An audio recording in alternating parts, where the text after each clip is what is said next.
Fala aí, programador, fala aí, programadora. Espero que vocês estejam bem. Bom, continuando aqui a nossa trilha de Solid, hoje nós vamos falar do terceiro princípio, tá? Que é o princípio de Liskov, a substituição de Liskov ou Liskov substitution. E só o nome já assusta, né? Mas não tem nada demais, não. Bora pro código, certo? Então, pronto, vocês já devem conseguir ver o meu PyCharm. Então, eu vou criar um novo arquivo Python, certo? Esse arquivo Python vai se chamar Liskov substitution.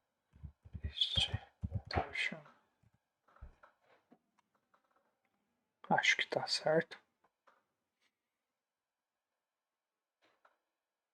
Tá. Então, LSP, Liskov substitution principal. E vamos começar. Bom, a treta aqui já começa com o nome, né?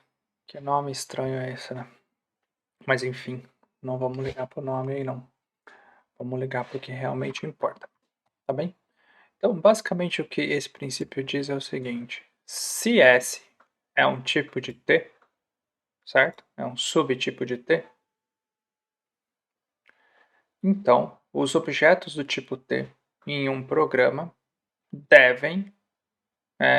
podem ser trocados pelo objeto do tipo S. Então aqui é um filho e aqui é um pai. Então quer dizer que eu posso substituir um pai pelo um filho sem alterar nenhuma das propriedades desejadas daquele programa.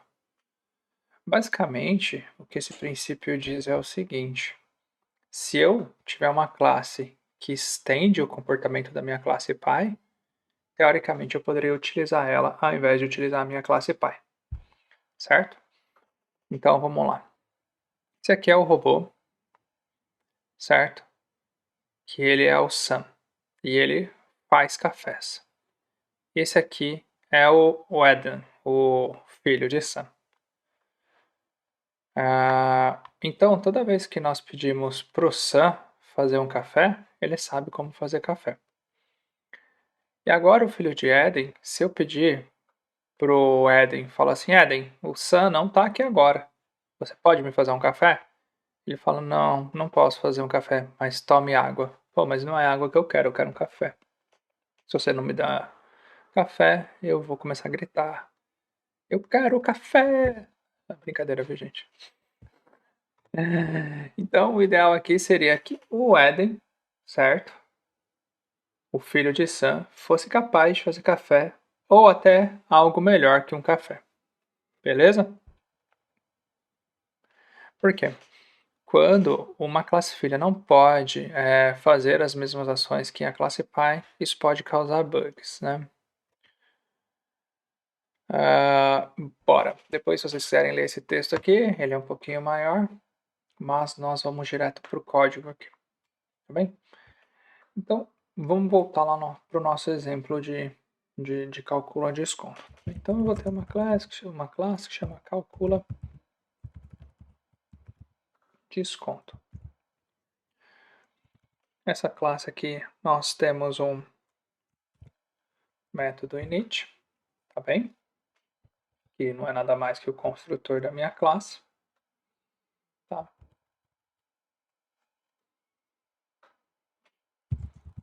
E aqui eu passo o valor, e aqui eu tenho um atributo que recebe o valor, tá bem? Pronto. Já tenho o meu construtor, e agora eu vou ter um método aqui que se chama def. Aplicar desconto, tá bem? E aí eu tenho o desconto sendo recebido aqui no meu método. E aí eu vou fazer o seguinte: se o desconto for menor ou igual a zero, ou o desconto for maior do que 100, eu vou simplesmente retornar o valor, tá bem? Por quê? Eu não vou aplicar um desconto menor que 0 ou um desconto maior que 100, não faz sentido. Tá bem? Se não, eu vou retornar o valor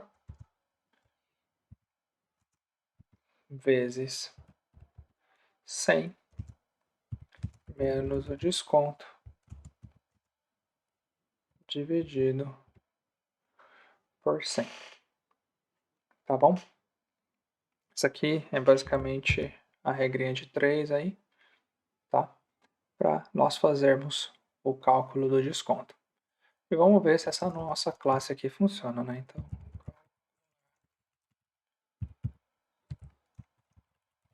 desconto, recebe aqui, calcula desconto e vou passar o valor de 100, tá bem? E agora eu quero fazer o calcular desconto de 10%. Calcular desconto, ponto, aplicar desconto. Não é calcular, né? Calcula desconto, o nome da nossa classe. Pronto, vamos rodar esse nosso código e ver o que acontece. Então, beleza. Aqui, galera, o que aconteceu? Eu tenho o valor de 100 e estou aplicando um desconto de 10. Tá? Se eu tivesse um valor de 50 e aplicasse um desconto de 10, tinha que ser 45, né? Só para a gente ver que nosso código está funcionando. Nosso código funciona. Tá bem? E aí, alguém chega e fala assim, vou criar uma classe que estende de calcula desconto. E eu vou chamar essa classe de calcula desconto especial, certo? E vou estender na minha classe calcula desconto. E vou fazer o seguinte, eu acho que esse método aqui, aplicar desconto, não é importante para mim. Então, o que eu vou fazer? Vou lançar uma exceção. Não sei calcular o desconto. Sou uma classe filha sem os dots do meu pai. Acho que a pessoa que inventou esse princípio aqui precisa de psicólogo, porque onde já se viu um pai querer que um filho saiba tudo que o pai sabe fazer, né? Isso é impossível. Mas enfim, né? Sou programador, não psicólogo. Não vou ficar discutindo com isso. Então o que vai acontecer? Se eu substituir essa minha classe pai pela minha classe filha, vamos lá, pronto, tive uma exceção. O que aconteceu? Aconteceu exatamente aqui, ó, o que o nosso desenho mostra. Eu não sei fazer isso não, brother. Sei lá o que você está querendo. E não é essa a ideia. A ideia é que a minha classe filha seja capaz de aplicar o desconto. Tá bem? Então vamos lá. A minha classe pai aqui, por exemplo, ela está aplicando desconto, mas eu vejo que ela está utilizando uma sintaxe aqui meio estranha de entender e por algum motivo eu quero refatorar isso e deixar ela fazendo a mesma coisa, tá? É só um exemplo, viu, gente? Tá. Vou falar, o Anderson disse que tem que refatorar código para ficar do jeito que o Python diz que tem que ficar. Não, não é bem assim que funciona. Então eu vou utilizar aqui um jeito diferente, que é tipo um between do Python, que eu vou verificar se o número está entre um valor ou outro, que é basicamente isso aqui. 0 menor que o desconto, menor igual a 100. Tá? E aí eu vou fazer um outro tipo de conta. Eu vou fazer uma conta que vou ter o meu percentual que eu quero aplicar, que agora vai estar separado, certo? E vou dizer que o meu percentual não é nada mais do que 100% menos o meu desconto. Esse é o meu percentual que eu quero aplicar. Se eu estou dando um desconto de 10%, eu quero aplicar um percentual de 90%, ok? E vou fazer o seguinte: retornar o meu valor vezes o percentual dividido por 100, tá bem?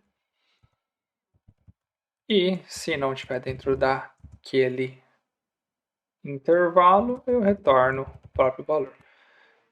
Se o desconto não estiver entre 0 e 100, eu retorno o próprio valor.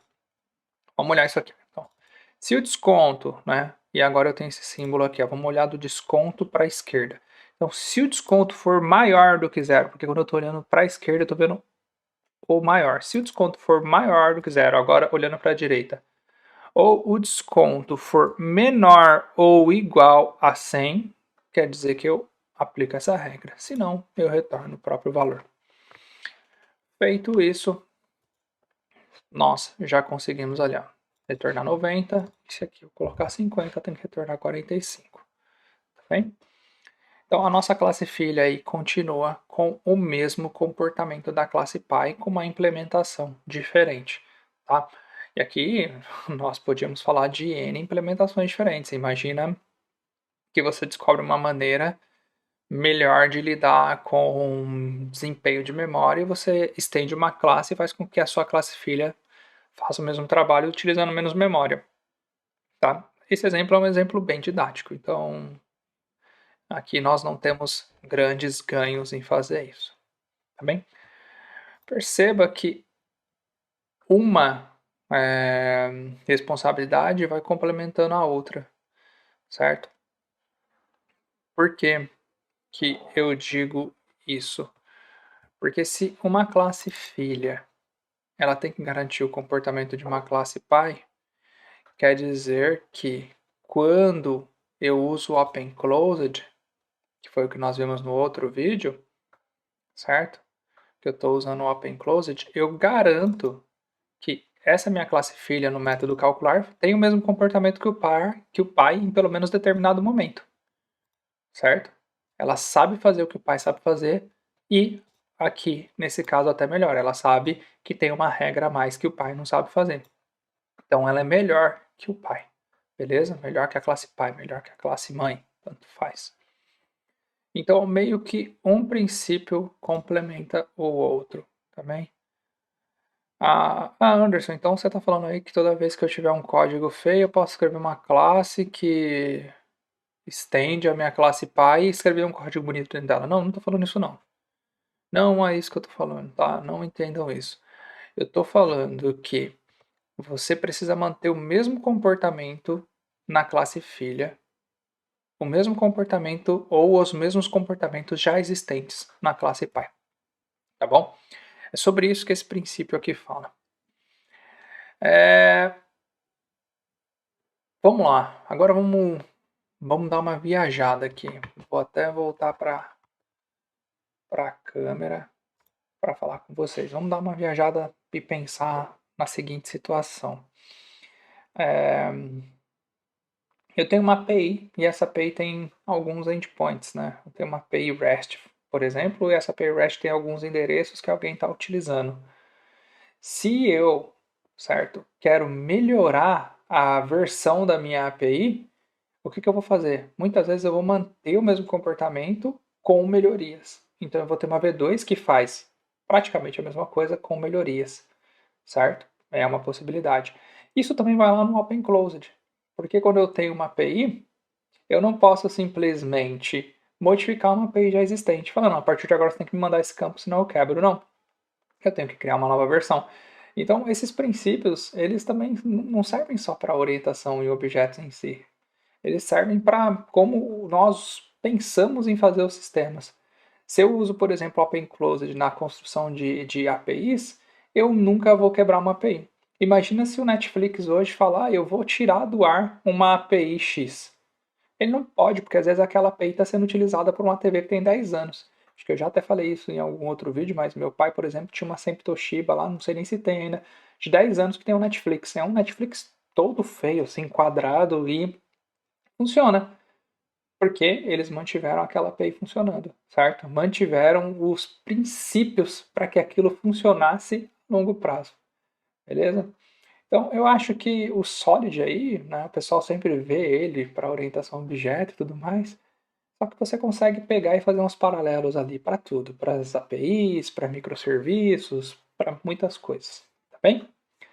Então, assim encerro esse vídeo e até mais. Ah, não sei se eu falei no começo do vídeo ou não, mas vou falar de novo. Curte, compartilha, ativa o sino, manda pro seu amigo. Vamos fazer esse vídeo aí chegar em mais pessoas que gostariam de um conteúdo como esse. Beleza? Obrigado e até mais.